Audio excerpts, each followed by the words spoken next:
আজকে মহর্ষি বেদব্যাসের জন্ম তিথি পালন করছে মহাবিশ্ব। ভারতবর্ষ তো বটেই, তিনি যে আমাদের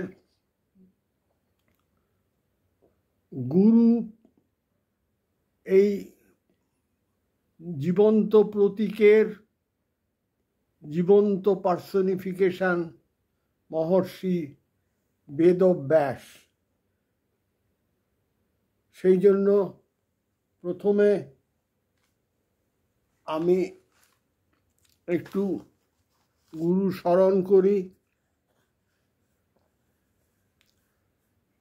গুরু ব্রহ্মা, গুরু বিষ্ণু, গুরুদেব মহেশ্বর, গুরুরেব পরং ব্রহ্ম, তস্मै শ্রী গুরবে নমঃ।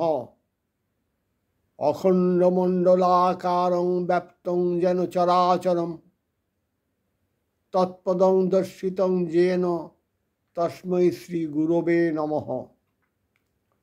অজ্ঞানতিমিরান্ধস্য জ্ঞানাঞ্জন শলাকয়া চক্ষুরুন্মীলিতং যেন তস্मै শ্রী গুরবে নমঃ।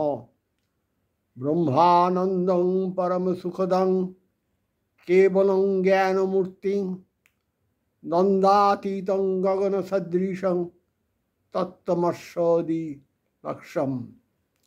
একং নিত্যং বিমলম চলং সর্বধি সাক্ষীভূতং ভাবাতীতং ত্রিগুণরহিতং সদ্গুরুং তং নমামি।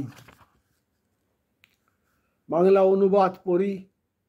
গুরু ব্রহ্মা, গুরু বিষ্ণু, গুরুই দেব মহেশ্বর, গুরুই পরম ব্রহ্ম, শ্রী গুরবে নমঃ। অখণ্ডরূপী চরাচর জগৎ যাহার দ্বারা ব্যাপ্ত, তাহার স্বরূপ যিনি দর্শন করাইয়াছেন, সেই গুরুকে প্রণাম। যিনি ব্রহ্মানন্দ স্বরূপ, পরম সুখদ, নির্লিপ্ত, জ্ঞানমূর্তি দ্বন্দ্বাতীত, গগন সদৃশ, এক নিত্য বিমল অচল, সকল বুদ্ধির সাক্ষী, ভাবাতীত এবং ত্রিগুণরহিত, সেই সদ্গুরুকে আমি প্রণাম করি। সেই সদ্গুরুকে আমি প্রণাম করি।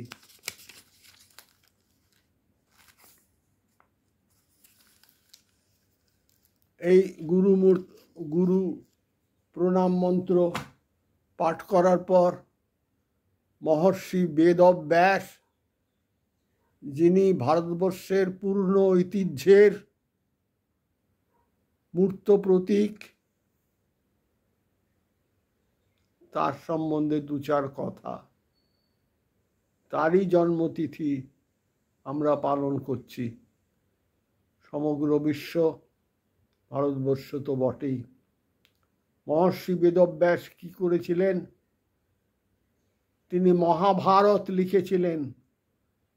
বলা হয়, যা নেই ভারতে তা নেই ভারতে। অর্থাৎ মহাভারতে যা নেই তা কোথাও নেই। সেই মহাভারত তিনি লিখেছিলেন। তার আগে তিনি কি করেছিলেন? তিনি 4 বেদকে এডিট করেছিলেন, ভাগ ভাগ করেছিলেন। ঋক, সাম, যজু, অথর্ব, এই 4 বেদকে তিনি এডিট করেছিলেন। সেই জন্যই তিনি মহর্ষি বেদব্যাস, বেদকে ব্যাস করেছিলেন, এডিট করেছিলেন, ভাগ করেছিলেন। তিনি মহাভারত লিখেছিলেন। তারপর তিনি 18টি পুরাণ লিখেছিলেন। 18টি পুরাণ, একটি দুটি নয়। তারপর সব লেখা শেষেও, আর মহর্ষি বেদব্যাসই হচ্ছেন মহর্ষি, জন্ম থেকেই যিনি সিদ্ধ, জন্ম থেকেই যিনি মহর্ষি, মাতৃগর্ভেই যিনি মহর্ষি, মহর্ষি বেদব্যাসের সন্তান শুকদেব। সেই শুকদেব যা প্রচার করেছিলেন তা লিখেছিলেন তার পিতৃদেব মহর্ষি বেদব্যাস। তিনি শ্রীমদ্ ভাগবত রচনা করেছিলেন। কারণ সব কিছু রচনার পর মহর্ষি বেদব্যাস শান্তি পাচ্ছিলেন না। কি যেন বাকি রইল? এত জ্ঞানের কথা, এত বিবরণ, এত ইতিহাস সব হলো,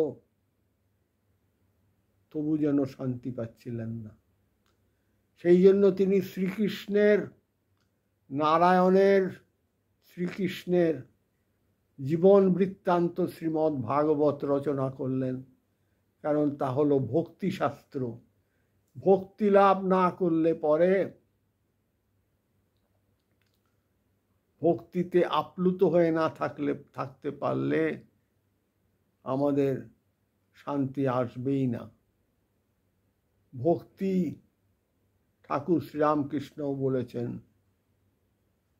কলিযুগে ভক্তি প্রধান, কলিযুগে ভক্তি প্রধান। আর ভক্তিকে আশ্রয় করতে পারলে সব কিছু পাওয়া হয়ে গেল। আমাদের জীবন ধারণ অনেক সহজ হয়ে যায়। ভক্তি যেন মা, ভক্তি যেন মা শারদা। ঠাকুর শ্রীরামকৃষ্ণ তত্ত্ব, সেই তত্ত্বের যে ব্যাখ্যা, তিনি হচ্ছেন স্বামী বিবেকানন্দ। আর সব কিছু শুনে যাকে নিয়ে জীবন ধারণ এবং প্র্যাকটিক্যাল বেদান্ত, সে হচ্ছে মা শারদা। আজকে গুরু পূর্ণিমা উপলক্ষে আমি এইটুকু বলার চেষ্টা করলাম। জগতের সবাই আনন্দে থাকুন, জগতের সবাই প্রকৃত স্বাধীনতা লাভ করুন। কারণ কাউকে যদি জিজ্ঞেস করা হয় তুমি জীবনে কি চাও, বেশিরভাগই উত্তর দেওয়ার হবে না। তাকে বলতে হবে, জানতে হবে আমি পূর্ণ স্বাধীনতা চাই। কেমন স্বাধীনতা? মানে ঠাকুর যেমন বলেছিলেন, যেমন গভীর সমুদ্রে বৃহৎ মাছের মতো তরণ চলাফেরা, অথবা মুক্ত আকাশে বিহঙ্গের মতো উড়ে চলা, মুক্ত। এই স্বাধীনতার একটা পিকচারাইজেশন, একটা বোধ, একটা ফিল। এই স্বাধীনতা আমরা চাই, সেটা আমরা পাব গুরুকে অবলম্বন করে, মহাগুরুকে অবলম্বন করে। যদি আমরা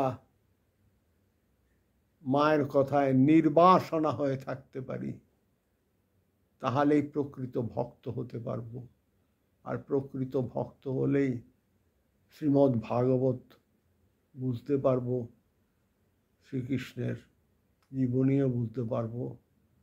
মহর্ষি বেদব্যাসকে প্রণাম, ঠাকুরকে প্রণাম, শ্রীরামকৃষ্ণ, মাকে প্রণাম, মা শারদাকে, স্বামী বিবেকানন্দকে প্রণাম জানিয়ে আমি শেষ করতে চলেছি।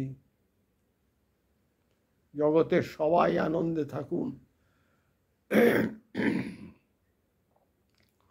ওং স্থাপকায় চ ধর্মস্য সর্বধর্ম স্বরূপিণে